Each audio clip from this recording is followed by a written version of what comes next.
నమస్కారం అండి. నా పేరు doctor Sunil Reddy, consultant neuro psychiatrist and sexologist at treatment range hospital KPHB Hyderabad. మనం ఇంతకుముందు యంగ్ ఏజ్లో ఎరెక్టైల్ డిస్ఫంక్షన్ కరెక్షన్స్ చెప్పుకున్నాం కదా.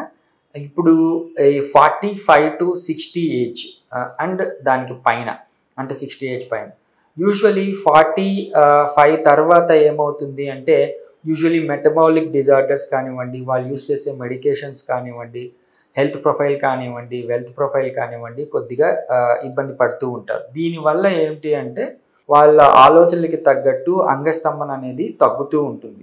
కానీ దాన్ని అవాయిడ్ చేయటము, సెక్షువల్ లైఫ్కి దూరంగా ఉండటము పరిష్కారం కాదు. యూజువలీ ఎప్పుడైతే హ్యాపీ సెక్షువల్ లైఫ్ ఉంటుందో ఆబ్వియస్గా వాళ్ళ హెల్తీగా ఉన్నట్టు కన్సిడర్ చేస్తాం. నేను ఎప్పుడు చెప్తూ ఉంటాను, మనిషికి ఆహారం, నిద్ర ఎంత అవసరమో సెక్షువల్ యాక్ట్, సెక్షువల్ డిజైరు కూడా అంతే అవసరం. సో ఆబ్వియస్గా మనం కష్టపడితే ఆకలి వస్తుంది, నిద్ర వస్తుంది, కానీ బట్ సెక్షువల్ యాక్ట్ అనేది ఇంప్రూవ్ కాదు. ఈ ఎరెక్టైల్ డిస్ఫంక్షన్ని కరెక్ట్ చేసుకుంటే వాళ్ళు ఆ సెక్షువల్ యాక్ట్ని ఇంప్రూవైజ్ చేసుకొని వాళ్ళ సెక్షువల్ లైఫ్ ఇంప్రూవ్ అవుతుంది. యూజువలీ ఈ 45 to 60 ఏజ్లో ఏంటి అంటే మనం వాళ్ళని ఎగ్జామిన్ చేసి పాస్ట్ హిస్టరీ తీసుకొని ఎరెక్టైల్ డిస్ఫంక్షన్కి కారణాలు ఏదన్నా ఉంటే చూసుకునేసి ఎనీ మెటబాలిక్ డిజార్డర్స్, అంటే అప్పుడప్పుడే స్ట్రెస్ ఇండ్యూస్డ్ హైపర్ టెన్షన్ కానీ, స్ట్రెస్ ఇండ్యూస్డ్ డయాబెటీస్ కానీ, లైక్ వాళ్ళు వాడుతున్న మెడికేషన్స్ వల్ల కానీ, లేకపోతే హైపర్ కొలెస్ట్రీమియా అంటే రక్తంలో కొవ్వు పదార్థం చేరటం వల్ల కానీ,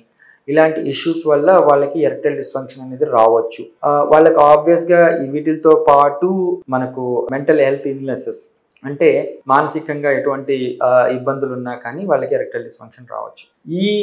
వీటిని కరెక్ట్ చేసుకొని ఫిజికల్గా వాళ్ళకి ఎగ్జామిన్ చేసుకొని ఎటువంటి లోపాలన్నా చూసుకునేసి సింపుల్గా వాళ్ళకి ఎటువంటి సైడ్ ఎఫెక్ట్స్ లేని మన ట్రీట్మెంట్ ఏంటి అంటే ఈ లో intensity extra corporeal shock wave therapy అంటాం.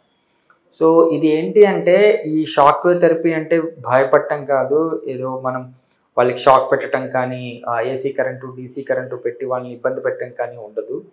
యూజువలీ ఇది వేవ్ థెరపీ అంటాం. ఇది direct massaging technique to penis, అంటే ఆ పురుషాంగానికి ఇవ్వడం అనేది జరుగుతుంది. దీంతో ఏమవుతుంది అంటే అంగంలోని కణజాలం యాక్టివేట్ అయ్యి, రిజ్యూనేట్ అయ్యి, బ్లడ్ సప్లై ఇంప్రూవ్ అయ్యి వాళ్ళకి డిజైర్కి తగ్గట్టు ఈ ఎరెక్షన్స్ అనేటివి ఇంప్రూవ్ అవుతాయి. కానీ దానికి ముందు వాళ్ళకి ఎటువంటి లోపాలు ఉన్నాయా, ఎటువంటి మెడికేషన్స్ వాడుతున్నారు, ఇవన్నీ మనం చెక్ చేసుకొని దానికి తగ్గట్టు మనం ట్రీట్మెంట్ ఇవ్వడం అనేది జరుగుతుంది.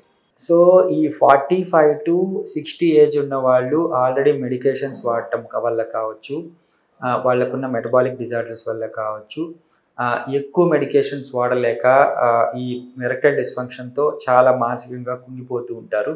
దీన్ని ఇంప్రూవైజ్ చేసుకోవడానికి మనం ఎటువంటి సైడ్ ఎఫెక్ట్స్ లేని ఈ షాక్ వేవ్ థెరపీ, అంటే ఎక్స్ట్రా కార్పోరియల్ లో ఇంటెన్సిటీ షాక్ వేవ్ థెరపీ ఇవ్వడం ద్వారా వాళ్ళ అంగస్తంభనని మెరుగు చేయొచ్చు, వాళ్ళ సెక్షువల్ లైఫ్ని ఇంప్రూవైజ్ చేయొచ్చు. దీన్ని యూజ్ చేసుకోగలరు. Thank you.